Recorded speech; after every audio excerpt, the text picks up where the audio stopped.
Ce matin, nous recevons M. Mounir Mahjoubi, secrétaire d'État chargé du numérique auprès du ministre de l'Économie et des Finances et du ministre de l'Action et des Comptes publics.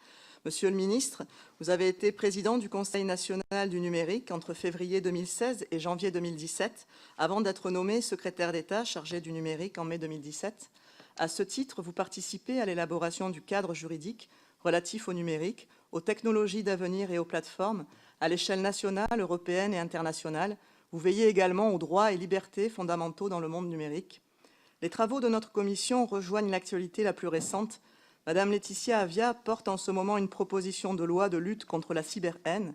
Il s'inscrit à la suite d'un plan d'action que vous aviez présenté en février dernier contre les contenus haineux sur Internet.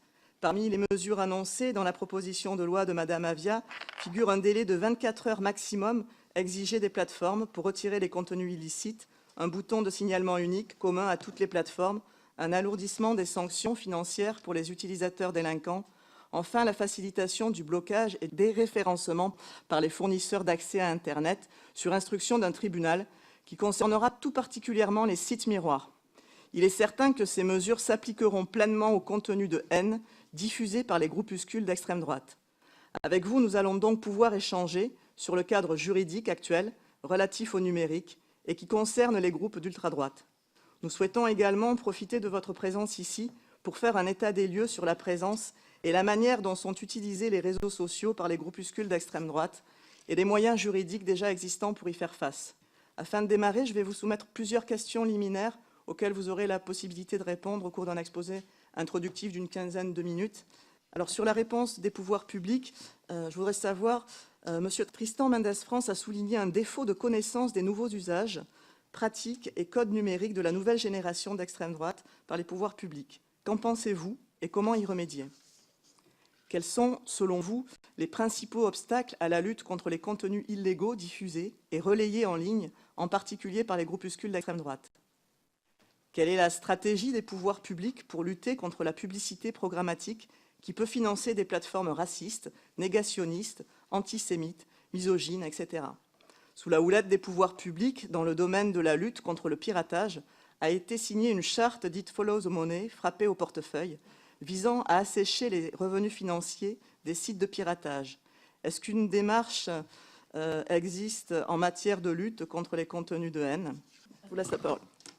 Madame la Présidente, je vous remercie. Mesdames et Messieurs les députés, Mesdames et Messieurs, je suis très heureux qu'on puisse passer ce temps ensemble pour parler de nouvelles pratiques numériques, des groupuscules d'extrême droite et de ce qui se passe dans ce monde numérique.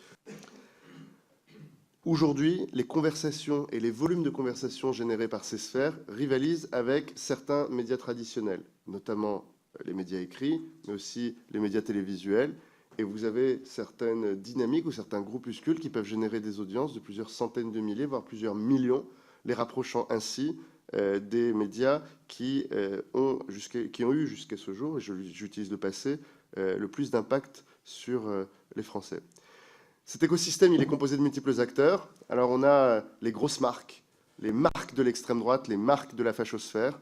Il y a F de Souche, peut-être la plus ancienne. Il y a Égalité et Réconciliation, Boulevard Voltaire, Démocratie participative. Alors à chaque fois, vous avez traditionnellement un site internet qui est à l'origine du dispositif, un site internet blog, mais on ne dit plus trop blog, ça n'est plus trop à la mode. On dit un site avec des articles. Et ces sites avec des articles ont créé ces dernières années des déclinaisons sur les réseaux sociaux, sur les multiples réseaux sociaux. Alors soit pour simplement décliner leurs articles, soit des comptes de réseaux sociaux actifs et qui ne font pas et qui ne jouent pas le même rôle que le site. Et ça, c'est intéressant de voir, malheureusement, que cette fachosphère a été la plus innovante dans ces pratiques-là. La fachosphère a été la plus rapide à utiliser des comptes Twitter comme des véritables comptes d'attaque, comme des véritables comptes d'influence et des véritables comptes d'impact. Alors, souvent, ces comptes sont sous pseudonyme, souvent, ils sont automatisés. J'ai dit, quand j'étais président du CNUM, qu'il y avait l'émergence de comptes bioman, moitié homme, moitié robot, c'est-à-dire des comptes où vous avez le volume d'un bot, c'est-à-dire que vous avez des contenus qui sont postés toutes les demi-heures dans une journée, mais de temps en temps, quand vous regardez dans le contenu, vous voyez bien qu'il y a un être humain derrière. Déjà, c'est moins bien écrit, vous voyez que ça répond du tac au tac, vous voyez qu'il y a une vraie dynamique. Et ça, c'est très important à regarder parce que ces comptes-là sont souvent les plus efficaces dans la propagation des contenus. Cette galaxie globale de comptes, elles forment une galaxie d'amplificateurs qui sont en capacité de mettre en mouvement de manière quasi systématique tous les sujets polémiques, et notamment ceux relatifs à l'immigration. Ceux relatifs à l'immigration font l'objet d'une mobilisation générale de toute la fachosphère, parce que c'est peut-être le sujet qui les unit le mieux, et qui fait que sur ces sujets-là, quand vous regardez des grands graphes sociaux sur les dynamiques de propagation, vous pouvez redessiner l'intégralité des galaxies.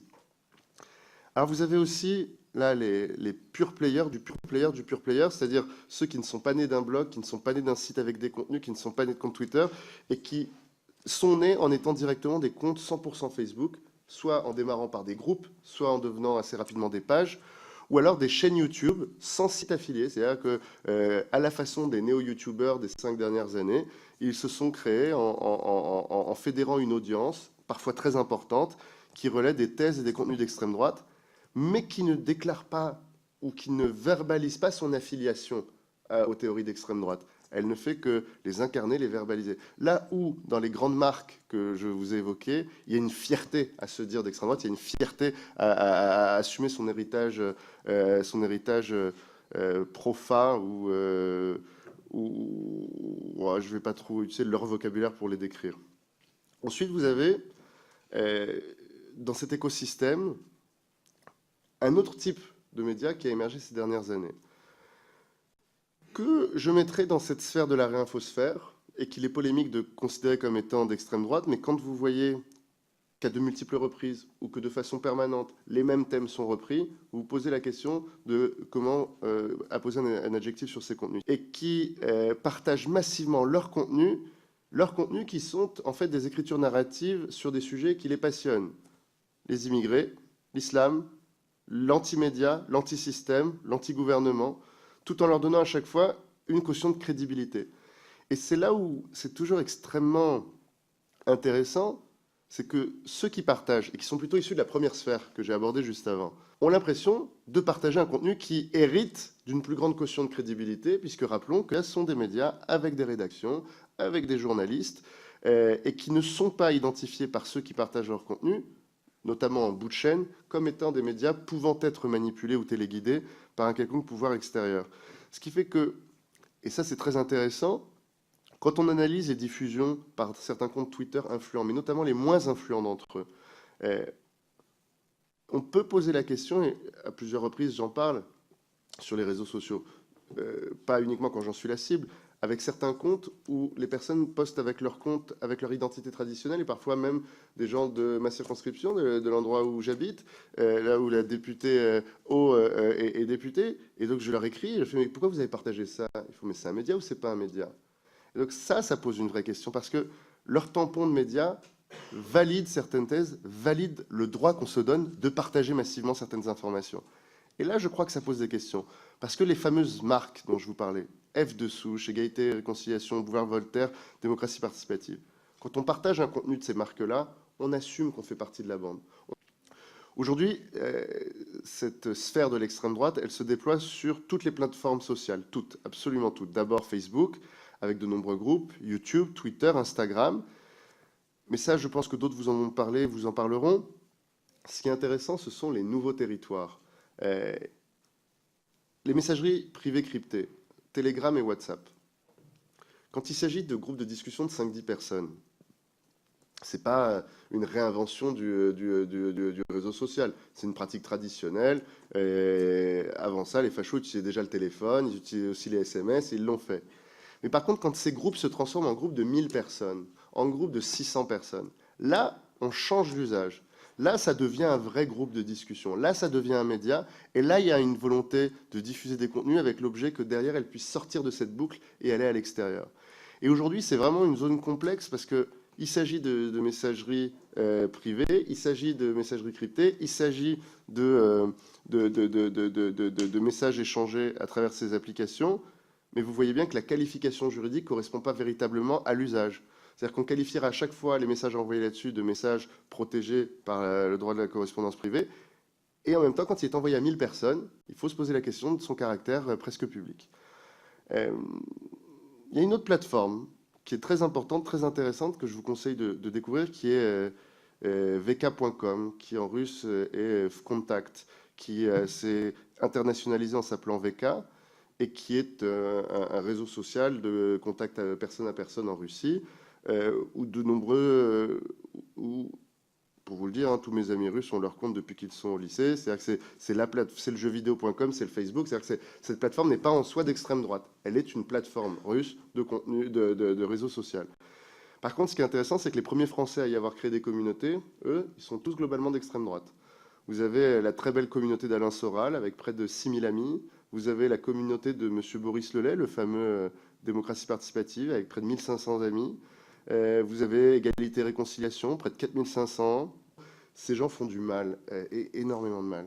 Alors leur force, c'est qu'ils ont une rapidité à s'activer incroyable. Dès qu'un sujet d'actualité émerge, ils sont les premiers. Ils ont une capacité incroyable aussi à épouser les codes des différents réseaux sociaux et à jouer sur les émotions. Ils ont été très bons à l'époque des blogs, ils ont été très bons à l'époque des vlogs, ils ont été très bons à l'époque de l'arrivée des chaînes YouTube, ils ont été très bons à l'arrivée d'un Twitter informatif, puis d'un Twitter de combat. Puis ils ont à chaque fois adopté les meilleures pratiques les plus récentes de chacune des plateformes. Et aujourd'hui, sur VK, ils font de même. Ça leur permet d'influer sur l'agenda médiatique parce que souvent, ils remportent la bataille de l'attention en étant les premiers en volume et les premiers temporellement. En revanche, il est beaucoup plus difficile de prouver leur manipulation par des puissances étrangères. Et ça, je veux le dire, parce que souvent, on caricature la parole que peut avoir le gouvernement sur ces sujets. Depuis le début de cette audition et de mon intervention, je ne vous dis pas que ces groupes sont manipulés par des forces étrangères. Je vous dis que, par contre, ces groupes sont très structurés et qu'il est en train d'émerger aujourd'hui une internationale de l'extrême droite, une internationale de la fachosphère, qui va de l'alt-right américaine à certains pro-Brexit, en passant par certains nationalistes d'Europe de l'Est et d'Italie, qui sont capables, à certains moments, d'être dans une certaine synchronie, ce qui ne veut pas nécessairement dire qu'ils se sont coordonnés. Je n'en ai pas les preuves et je ne viens pas vous dire que l'État français en a les preuves, mais nous ne pouvons que constater que sur certains sujets, ils arrivent dans les mêmes moments à hisser certaines idées, certains contenus particulièrement forts. Alors, quelles actions nous menons? Et quelles actions seront à mener sur le sujet de la manipulation de l'information et de la haine en ligne? Alors d'abord, le rôle particulier des réseaux sociaux en tant que plateforme.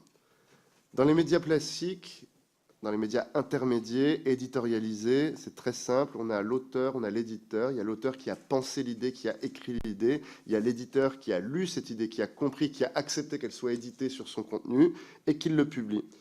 Et donc l'auteur qui a écrit un contenu illicite et l'éditeur qui a choisi de le publier, ensemble, ont une responsabilité très bien définie dans notre droit, avec une histoire de jurisprudence très claire, qui peut être contestée, mais qui est reconnue en France comme permettant le meilleur équilibre possible. Mais dans les réseaux sociaux, c'est différent. Et c'est pour ça que c'est compliqué. Parce que l'auteur fait toujours partie du problème, ça c'est assez clair, mais pose de nouvelles questions sur l'identification de l'auteur. C'est-à-dire que l'éditeur identifie son auteur. Quand il n'y a plus d'éditeur, qui identifie et comment identifier l'auteur? Et puis, il y a la question du rôle de la plateforme. La façon qu'on a de voir le rôle de cette plateforme, c'est de le voir à la fois comme une partie de la solution et une partie du problème. Le réseau social, il donne la parole à tout le monde et c'est pour ça qu'on les aime et c'est pour ça qu'ils sont puissants. C'est pour ça que dans toutes les démocraties, ils ont servi au plus beau dessein comme au pire. Ce qui est compliqué pour tous, c'est quand la plateforme, au nom d'une certaine neutralité, refuse à regarder ce qui se passe sur sa plateforme. Et aujourd'hui, la politique publique peut essayer de criminaliser chacune des actions de cette plateforme ou des non-actions de cette plateforme, mais elle a plus à gagner, et nous avons plus à gagner, à essayer de mobiliser cette plateforme pour être une partie de la solution dans l'objectif que nous nous sommes donné. Et donc, les inciter à agir, à organiser leur prise de responsabilité dans un cadre démocratique et sous le contrôle démocratique. C'est pour ça qu'il y a, pour nous, et dans toutes les déclarations que j'ai pu faire depuis longtemps, et notamment dans le plan d'action dont vous avez parlé et que j'ai publié il y a quelques semaines, et dans lequel la proposition de loi Laetitia Avia s'inscrit parfaitement, à la fois une volonté de sanctionner, reconnaître une responsabilité forte, mais aussi l'idée qu'il faut impérativement que ces plateformes puissent apporter, leur connaissance et leur information. Je rappelle que c'est elles qui ont l'information et les données sur ce qui s'y passe. Et deux, elles peuvent mettre en place des dispositifs qui ne remplacent pas l'État, qui sont à la vitesse de leur propre réseau et qui permettent de faire de ces réseaux des espaces de dialogue intelligents et de paix et qui permettent d'éviter cette haine absolue. Alors, dans un deuxième temps, je voudrais qu'on aborde la loi sur la manipulation de l'information, qui pour nous est une première étape dans cette démarche. Vous savez que cette loi, elle instaure un élément nouveau dans notre droit, sur lequel on a peu d'expérience, qui est un devoir de coopération des plateformes. Et ce devoir de coopération, aujourd'hui, les modalités doivent encore être précisées par le CSA, mais elles seront une première brique de ce corpus législatif un peu nouveau, où on crée des obligations au niveau de la plateforme, on crée des obligations de partage d'informations de la part de plateformes qui permettent une meilleure action de l'État et qui permettent surtout, et c'est pour moi l'impératif, d'aller vite. Parce que, oui, un processus avec le juge dans 100% des cas est plus protecteur des libertés individuelles. Mais malheureusement, il est destructeur aussi des libertés individuelles quand les décisions, après plusieurs semaines ou plusieurs mois, arrivent longtemps après que les effets sur les victimes se soient pleinement déployés sur eux. Je rappelle l'objectif, il faut que le contenu soit le moins longtemps possible en ligne, parce que chaque seconde où ce contenu haineux est en ligne, il fait des victimes. Chaque fois que quelqu'un lit un contenu haineux de ce type, il fait une victime. Il abîme un peu plus. Le deuxième objectif de tous les dispositifs que nous mettons en place, c'est l'identification de l'auteur. Il faut qu'on puisse retrouver les auteurs de ces contenus haineux. Enfin, cette proposition, encore une fois selon Laetitia Avia, proposera la possibilité pour une autorité administrative de demander aux fournisseurs d'accès, lorsqu'une décision de justice a été rendue sur le blocage d'un site, de bloquer les sites miroirs futurs qui pourraient apparaître. Je ne sais pas si vous vous rendez compte, enfin si vous vous rendez tous compte de l'histoire, on a mis plusieurs années à arriver à une loi pour permettre l'interdiction d'accès à un site. Les premières décisions de justice arrivent. Dès les premières minutes de leur application, ces sites, comme un bras d'honneur à notre démocratie, ont ouvert de très nombreux sites miroirs. Et il a fallu relancer un cycle judiciaire pour demander le blocage de ces nouveaux sites. Et à chaque nouveau blocage, un nouveau bras d'honneur en la réouverture de nouveaux sites miroirs. Donc il faut qu'on se donne les outils d'un combat efficace contre ces sites miroirs. C'est pour ça qu'on partage pleinement tous les objectifs portés par la députée Avia. Je vous remercie. Effectivement, c'était pas exhaustif, mais quand même, vous avez balayé pas mal de choses et je vous en remercie. Monsieur le rapporteur.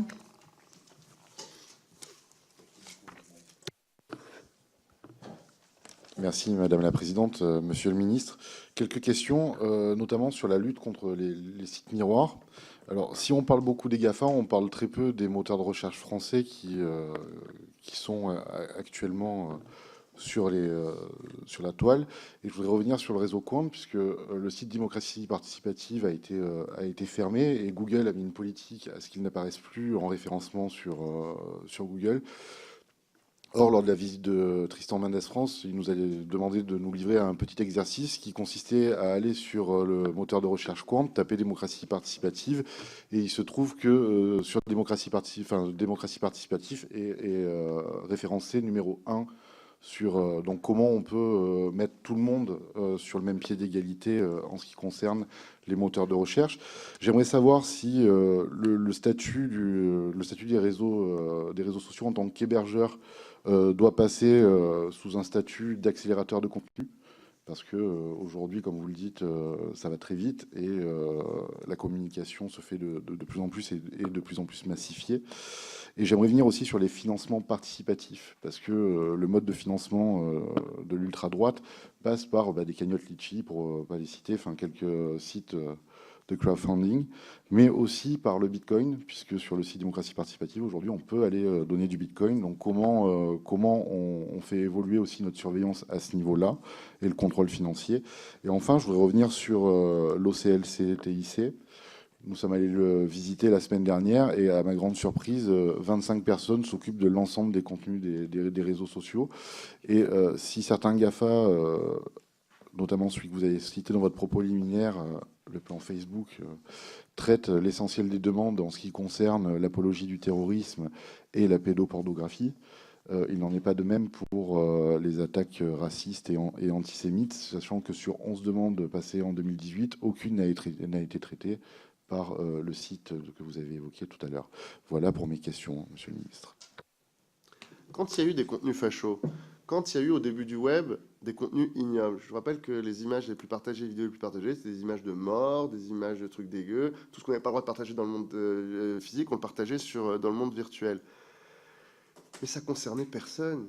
C'est-à-dire que j'ai fait une campagne électorale en 2006 où quand il y avait 30 participants à une consultation en ligne, on était très heureux. Et on disait c'est formidable, il y a eu 30 participants à une consultation participative, c'est génial. Et parce qu'à l'époque, quand il y avait un contenu facho, quand il y avait un contenu raciste, bah, il y avait peu de gens qui le voyaient. Et les quelques-uns qui le voyaient étaient plutôt surdiplômés et avaient de bons revenus parce qu'ils accédaient à Internet et qu'à l'époque, Internet était pas encore répandu dans toute la société. Et puis les choses ont fait que Internet s'est démocratisé dans la plus grande joie de tous et a fait que tous les membres de la famille ont commencé à se connecter à Internet et a fait que tout le monde a été confronté à ces contenus. Et donc ces réseaux sociaux qui avaient essayé de se faire passer pour des hébergeurs physiques, eh bien, tout le monde s'est rendu compte que ce n'était pas possible de leur reconnaître aucune responsabilité. Néanmoins, on ne pouvait pas les qualifier d'éditeurs. Parce que éditeur, c'est vraiment une définition qui vient du monde physique et qui voudrait que 100% de ce que j'affiche soit passé à travers les mains d'un être humain. Et ce n'est pas le cas. Donc, il y a la nécessité d'un troisième statut. Donc, il y a la nécessité d'y aller. Alors, on a plusieurs façons d'arriver à ce troisième statut. On peut y aller en modifiant à la marge par la loi les deux statuts existants et en créant une surresponsabilité de l'un ou une sous-responsabilité de l'autre pour pouvoir le reconnaître. La loi allemande ne fait pas trop le choix, elle crée cette obligation sans avoir à redéfinir le statut. Aujourd'hui, dans la proposition de loi qui sera proposée par la députée Avia, il faut savoir s'il faut verbaliser la création de ce troisième statut ou si la création de cette sanction et cette reconnaissance ne suffit pas en elle-même. Mais ce qui est certain, c'est que la prochaine Commission européenne et que le prochain Parlement européen aura à traiter de cette question. C'est-à-dire qu'on ne peut pas continuer à faire tourner Internet européen avec des règles de 2004 en 2020. Donc ce sera un véritable sujet d'importance sur la responsabilité des plateformes, sur la définition de leur statut, et qui doit tenir compte de cette troisième pratique. La mission Avia Tayyab Amelal a inventé ce mot que je trouve très adéquat d'accélérateur de contenu. Alors certains reprocheront le fait que c'est une vision non infrastructurelle du dispositif et que c'est une vision fonctionnelle de ce troisième statut. Mais une vision fonctionnelle, c'est aussi pratique aussi à voir. De façon infrastructurelle, ça pourrait, je vous l'assure, être à l'origine de débats sans fin entre experts sur est-ce qu'il s'agit d'une infrastructure logicielle ou est-ce qu'il s'agit d'une infrastructure semi-physique. Mais pourquoi pas avoir ce débat, mais il faut qu'on arrive à cette nouvelle définition. Je vous remercie. Avant de passer la parole à mes collègues, je voudrais juste revenir sur deux petits points qui n'ont peut-être pas été développés. C'est sur la charte Follow the Money, frapper au portefeuille, qui concerne à assécher les revenus financiers des sites de piratage. Est-ce qu'une démarche existe en matière de lutte contre les contenus de haine ou pas? Et est-ce que vous l'envisagez? Et puis je voudrais revenir aussi sur le fossé générationnel et les codes et la nécessité de l'éducation aux médias et avoir un peu votre regard sur la manière dont elle est mise en œuvre dans notre pays, sur ce qu'il faudrait changer, voilà, pour éviter ce fossé, pour que les jeunes générations aussi soient formées à ces codes-là, à l'image, à la manipulation éventuelle et au contenu qui y figure. Je vous remercie. Sur l'éducation, vous l'avez rappelé, et c'est un autre élément qui était dans le plan d'action et qui est même le premier élément du plan d'action, qui est de dire que l'éducation et l'information, pour moi c'est deux choses différentes mais qui sont importantes, sont la base de toutes les solutions. Aujourd'hui, Facebook, de façon volontaire, a créé un fonds en France d'1 million d'euros. Je ne suis ni naïf sur les motivations, mais je veux quand même les remercier de l'avoir fait, qui finance des associations dont l'objet est la promotion du civisme en ligne. Et les associations, ces associations-là, avaient toutes des moyens d'intervention différents. Certaines font de l'intervention scolaire, certaines créent des contenus attirants sur les réseaux sociaux pour attirer les jeunes publics, pour qu'ils se sensibilisent aux questions. Certaines d'entre elles font du suivi des victimes, c'est-à-dire qu'elles arrivent en fin de chaîne, malheureusement, au moment où la personne a déjà été atteinte par ces contenus, mais pour l'aider et l'accompagner. Mais ce qui est certain, c'est que aujourd'hui, il y a des pratiques de harcèlement en ligne, de violence en ligne, qui n'ont rien de spécifique à Internet. C'est juste qu'Internet est le moyen d'une pratique historique. Je vais vous dire, dans les rencontres que j'ai pu faire dans de nombreux établissements, et pas que dans le 19e, mais dans le 19e aussi. Certains dirigeants d'établissements m'ont dit cette année, on a eu, dans nos conseils de discipline, aucun renvoi lié à des violences physiques. Par contre, on a eu 2 renvois liés à des violences en ligne, avec des pratiques communautaires d'élèves qui se sont mobilisés sous forme de raids, insultants, parfois racistes, collectivement contre certains élèves de l'établissement. Et là, vous voyez bien qu'on revient à des pratiques de harcèlement scolaire, plus traditionnelles malheureusement, et où bien sûr la seule solution, c'est au sein de l'établissement, créer les conditions du dialogue. Mais pour ceux qui, ici, ont été des parents ou investis dans l'école, vous savez que c'est toutes les questions qu'on a depuis 20 ans sur le racket, sur le harcèlement scolaire, sur les violences à l'école, et qui font que c'est pas quelque chose qu'on met au programme, mais que c'est bien quelque chose qui doit être dans les temps de vie scolaire, qui doit être dans le temps de la vie scolaire, qui doit même être l'objet de la vie scolaire et d'un bien vivre ensemble. Ce qu'apporte le numérique de spécifique à cela, c'est la prise de conscience que ce qui se passe dans le numérique, c'est aussi important que ce qui se passe dans le monde physique. Et c'est ça le déclencheur et le déclenchement qu'on essaye d'avoir avec toutes les initiatives portées par le ministère de l'Éducation nationale dans les interventions en milieu scolaire et notamment avec le Clémy sur la prise de conscience que l'information en général, dans le monde physique, qu'est-ce que c'est qu'un journal, qu'est-ce que c'est qu'une source, pourquoi est-ce que je le regarde, qu'est-ce que je pense vis-à-vis d'une information qui me semble douteuse, comment ça s'adapte dans le monde virtuel. Mais ce n'est pas spécifique au monde virtuel. Ce qui est spécifique au monde virtuel, c'est le fait que ça va plus vite, c'est le fait qu'il y en a plus, c'est le fait qu'il y a des masses importantes, et que, je veux dire, j'ai participé à plusieurs ateliers en établissement, en école primaire. En fait, on réapprend aux enfants des choses qu'on leur apprend dans le monde physique. Par exemple, on ne donne pas son nom à quelqu'un qui n'est pas déjà un de nos amis sur le monde numérique. Mais il se trouve que les enfants ont fait tomber certaines des barrières qu'on leur avait apprises parce qu'ils ont l'impression que c'est moins grave dans le monde numérique. Le sujet du partage de la photo, dans le monde physique, on ne la partagerait pas. C'est vrai que dans le monde virtuel, on la partage plus facilement. Vous savez, il y a 5 grands thèmes qui recouvrent quasiment 95% des problèmes qu'on a avec la jeunesse en ligne. Et sur tous ces sujets-là, ça ne nécessite pas de passer de très nombreuses heures, ça nécessite vraiment que cette discussion elle soit régulière dans la famille, régulière dans l'établissement. Et c'est pour ça que, je vais vous le dire simplement, hein, depuis 5 ans, il y a des expérimentations. Aujourd'hui, l'enjeu, c'est le passage à l'échelle. Alors, dans les temps de vie scolaire, ça fait partie du programme, sur les heures prévues. Sur les programmes scolaires, ça ne s'inscrit pas dans un programme scolaire. Et aujourd'hui, la chance que l'on a, c'est qu'une majorité d'établissements prévoit, au moment du collège et au moment de l'école primaire, au moins 1 à 2 heures dans l'année pour discuter de ces sujets. Évidemment, ça n'est jamais assez. Et ce qui est pire, c'est quand l'enfant n'a que ces 2 heures et qu'il n'a pas d'autres heures en famille. Et donc, il y a un vrai sujet sur cela. Et puis, moi, il y a un autre sujet auquel je crois, qui est que le développement des compétences numériques sur comment fonctionne Internet est aussi de nature à créer des réflexes et à éveiller des réflexes. C'est pour ça que la promotion de l'enseignement de l'informatique tout au long de la scolarité est un élément essentiel pour moi. Je crois que sortir de la naïveté face à un écran est un élément essentiel. Si on comprend que ce qui s'affiche devant moi, c'est stocké sur un serveur, que c'est partageable, qu'un hacker peut aller dessus, on va beaucoup plus loin. En 2018, on a introduit ça au lycée avec l'option de sciences informatiques dès la classe de seconde, ce qui fera que 2 heures par semaine, tous nos étudiants à partir de la rentrée prochaine auront fait une introduction à la programmation, à la façon dont est architecturé le web, qu'on racontera ces 30 ans d'architecture et cette magnifique révolution, qu'on parlera d'intelligence artificielle, qu'on parlera du rôle des sciences dans la société. Ça, c'est essentiel. Ensuite, il y aura la première et la terminale qui permettront d'aller de façon beaucoup plus experte, avec 6 heures par semaine, en option cette fois-ci, pour ceux qui le voudront. Mais l'enjeu maintenant, c'est de réfléchir, et on en parle beaucoup avec le ministre de l'Éducation nationale, au collège et à l'école primaire. Aujourd'hui, il y a des pratiques volontaires, notamment dans les établissements privés, de création massive d'options de cours de code, de cours d'informatique sur les temps non scolaires, et qu'il s'agit de diffuser aussi dans les établissements publics. Mais c'est de plus en plus le cas. Mais ça a un coût parce que c'est nouveau, on n'a pas encore tous les enseignants pour, on n'a pas les intervenants pour. Il y a de nombreuses startups qui proposent des solutions, on a de nombreuses associations à travers la France qui proposent des solutions, mais une meilleure maîtrise technologique, plus une prise de conscience des risques et un dialogue dans la famille, ce sera ça la solution. Ensuite, sur l'information, ce que je rappelais dans le plan d'action et que nous avons beaucoup discuté avec Laetitia Avia, il ne faut pas oublier que ces plateformes, elles ont de la surface. Elles ont un real estate numérique, elles ont une surface sur les écrans. et que certaines d'entre elles sont prêtes.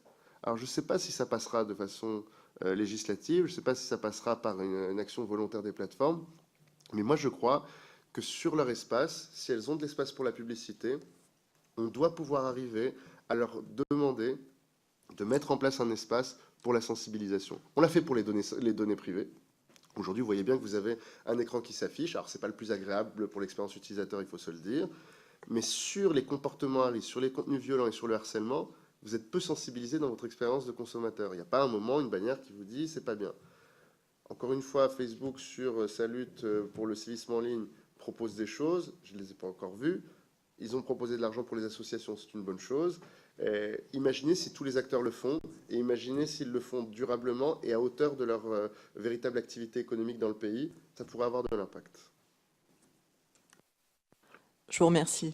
Et je crois qu'il est important, même si les plateformes décident de mettre en place des actions appelant au civisme, que quand même les pouvoirs publics restent très impliqués et une bonne partie de la main sur ces actions-là. Je vous remercie. Madame Victory ? Oui, merci. Alors, merci beaucoup pour toutes vos réponses. En vous entendant, je ne sais plus si c'est le pessimisme ou l'optimisme qui l'emporte, parce que c'est assez dingue. Je vais associer à cette question Régis Juanico. Alors, vous avez répondu déjà, mais il y a peut-être des choses un tout petit peu plus précises. Dans une intervention, dans une interview à Libération cette semaine, vous évoquiez le risque d'une alliance d'extrême droite allant des frères Koch aux États-Unis jusqu'aux oligarques russes, avec au carrefour de cette internationale un certain Steve Bannon. Ce dernier aurait l'intention, selon vous, de lever des fonds pour financer des associations, des groupuscules servant son projet idéologique. La semaine dernière, les auditions de notre commission d'enquête étaient orientées sur la lutte contre la cybercriminalité, avec notamment donc, les réseaux sociaux d'extrême droite sur Internet et leurs modalités de financement. Ces réseaux peuvent agir par le biais de forums, et vous en avez parlé, tels que celui des 1225 du site internet jeuxvideo.com, des sites Internet, donc plus largement, des chaînes YouTube, ou encore sur les plus jeunes avec l'application chinoise TikTok. Leurs actions vont du raid, comme celui orchestré en 2017 contre Nadia Dam, journaliste à Europe 1, la publication de Salut Nazi sur TikTok, ou encore la levée de fonds, on en a parlé aussi, pour financer un bateau pour Génération Identitaire visant à entraver les actions des associations. Cette levée de fonds avait récolté près de 200 000 $ par le biais de la plateforme de financement participateur WeSeacher. Donc nous aimerions en savoir davantage encore sur les actions que vous comptez mettre en place. Vous nous en avez dit quand même beaucoup sur ce sujet. Tout d'abord, les plateformes de financement participatif, donc comme Litchi ou Tipeee, pour ne pas les citer. Si ces plateformes ne cautionnent pas les idées d'extrême droite, elles portent une responsabilité en ce sens qu'elles sont un moyen pour ces réseaux de se financer. Et d'autre part, certaines entreprises, pour se financer, utilisent la publicité sur Internet. On en a aussi parlé, sans toujours savoir où ces publicités sont affichées. Certains sites d'extrême droite utilisent ces publicités. Des citoyens conscients de cette dérive ont dénoncé cette pratique, et c'est comme cela que la majorité des contenus publicitaires ont disparu d'un site comme Boulevard Voltaire. Cela pose tout de même la question de la responsabilité des entreprises. On tourne autour, vous nous avez déjà donné beaucoup de réponses. Voilà, donc sur ces deux points, nous aimerions savoir s'il y a encore, si on peut aller un peu plus loin sur la réponse, et sur celle de la responsabilité des entreprises. Mais je vous remercie déjà de toutes les réponses que vous nous avez données. Merci pour votre question. Pardon. On va prendre la question de Madame Fagel aussi. Merci. Merci. Merci, Monsieur le Ministre, pour votre exposé, qui était fort complet et moi que j'ai trouvé un peu anxiogène. C'est pas de votre faute, mais je trouve que la situation est assez anxiogène. Vous parlez de révolution culturelle qui a eu lieu avec la découverte du web et de ce que ça pouvait libérer comme espace d'échange, que tout le monde pouvait être connecté, etc. Moi, j'ai l'impression qu'on doit arriver maintenant à une révolution culturelle à rebours, puisque cette haine qu'on n'avait pas envisagée, ou en tout cas qui touchait peu de monde, maintenant touche tout le monde. Et j'ai l'impression qu'on est même passé à une étape supérieure, c'est-à-dire qu'on en était à la haine, donc s'attaquer à l'antisémitisme, au racisme, à l'homophobie, etc. Et maintenant, il y a aussi cette histoire du conspirationnisme qui se répand comme une traînée de poudre. Donc je me demande, est-ce que ça fait partie de la haine? Est-ce que la lutte contre les fake news, contre la théorie du complot qui se répand, est-ce que ça c'est défini dans la haine, ou est-ce qu'il faut engager des nouveaux contrôles et des nouvelles sanctions aussi contre ça? Est-ce que les plateformes sont aussi à l'affût de ce type d'informations? Et s'agissant de la haine, est-ce qu'il y a... quand je vous pose la question, j'anticipe déjà la réponse. Il y a une forme de hiérarchisation. Alors, on s'en rend compte quand on est victime de ça et qu'on va porter plainte. On se rend compte que quand on est victime de menaces de mort, d'insultes racistes et antisémites, et puis d'insultes sexistes, finalement, les enquêteurs se disent, les insultes, quand je parle de milliers d'insultes, les insultes sexistes, finalement, on va les mettre de côté parce qu'il y a déjà les menaces de mort. Enfin voilà, ce genre de choses, on en est à ce type d'attitude, tellement que c'est énorme parfois. Et donc, on parle de beaucoup d'éducation, donc pour la jeunesse, etc. Mais l'éducation, elle me semble qu'elle doit aussi être plus générale, notamment pour les enquêteurs, pour les magistrats, etc. Donc, est-ce que tout ça est prévu? Et lorsqu'on voit que le site Démocratie Participative s'était autoproclamé site officiel des Gilets jaunes. Donc... Madame Wieniawski, on peut peut-être prendre votre question maintenant. Oui, merci. Monsieur le ministre, merci pour cet exposé très complet. Et merci pour votre enthousiasme aussi. Vous nous avez dit que vous étiez passionné. Je le comprends, tant ces nouveaux instruments sont révolutionnaires, entre guillemets. Mais la réaction, je dirais, notre réaction commune à toutes les trois, qui fait preuve, qui témoigne d'un peu d'anxiété, n'est pas neutre. Finalement, nous qui sommes pourtant déjà un tout petit peu éduqués, qui nous intéressons à cette question, nous sommes anxieuses plutôt que... Ça ne veut pas dire que nous ne soyons pas enthousiastes, mais nous sommes anxieuses plutôt que rassurées. Et ce que je souhaitais vous poser comme question, mais j'ai un doute sur ce que vous pourrez nous apporter, encore que, mais ça signifie que c'est peut-être un sujet à ouvrir. Je voudrais savoir si nous avons déjà aujourd'hui une idée de l'impact que la propagation de contenus haineux peut avoir ou a pu avoir, notamment sur les publics jeunes, sur les ados. Est-ce qu'il y a déjà eu des enquêtes qui ont été faites ou est-ce qu'il y a des retours? Je sais qu'au plan judiciaire, c'est très maigre. C'est pourquoi je vous pose la question en termes d'approche autre que judiciaire. Je vous remercie. Avant de vous passer la parole, Monsieur Majoubi, je voudrais savoir, une petite dernière question, comment, à votre avis, on peut lutter contre les bulles de filtre, voilà, qui peuvent contribuer aussi à la radicalisation sur les réseaux? Je vous remercie. CENI qui a mis sous tension un peu notre modèle, parce que c'était la première fois que autant de monde au même moment ont massivement harcelé et insulté une personne sur les réseaux sociaux. Ces avocats et des réseaux d'associations qui le soutiennent ont souhaité déposer des plaintes simultanées dans de très nombreux lieux à travers la France pour le soutenir. Ça pose un défi, mais il faut qu'on soit capable de le relever. Il faut que ces contenus disparaissent et puis il faut qu'on puisse poursuivre ceux qui l'ont fait. Un sujet périphérique à ça, c'est l'identification des auteurs, dont on a un peu parlé tout à l'heure. Cette identification des auteurs, elle est complexe pour les victimes, mais elle est complexe aussi pour les services de police, parce qu'elle passe par une relation avec ces plateformes, qui passe par l'utilisation de procédures qui ont été mises en place au fur et à mesure des années, qui ont évolué. Et j'ai demandé à tester et à voir de mes yeux, donc j'ai vu, on a des procédures 100% numériques ou quasi 100% numériques qui permettent d'aller vite, mais encore, on fait des procédures papier, sur réquisition sur papier, et qui font qu'on ajoute un temps administratif non nécessaire dans ces procédures-là. Mais ça, chaque équipe régionale qui a été formée au sujet du numérique ne le fait plus et permet d'accélérer les enquêtes. Donc on est sur une courbe d'accélération de traitement des enquêtes, on est sur une courbe d'accélération d'acquisition des informations. Dans la réalité, il faut que ça continue de se poursuivre, mais là-dessus, encore une fois, je reste optimiste. Sur les bulles de filtre, là-dessus, on est face à un défi nouveau et qui est notamment un des sujets qui est en cours de débat, et je vous invite donc à être très engagé sur ce fameux devoir de coopération des plateformes. À quoi il ressemble, ce devoir de coopération des plateformes, dans la fameuse loi de lutte contre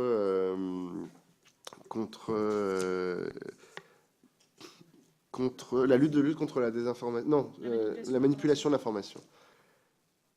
Cette loi, elle ne vient pas traiter de ce sujet qui est un sujet plus universel, celui de la bulle de filtre. Mais elle doit créer les moyens d'identifier comment les bulles de filtre peuvent mettre en écho et peuvent créer un enfermement algorithmique autour de contenus manipulatoires qui, eux, auraient compris comment fonctionnent ces algorithmes et les auraient faits.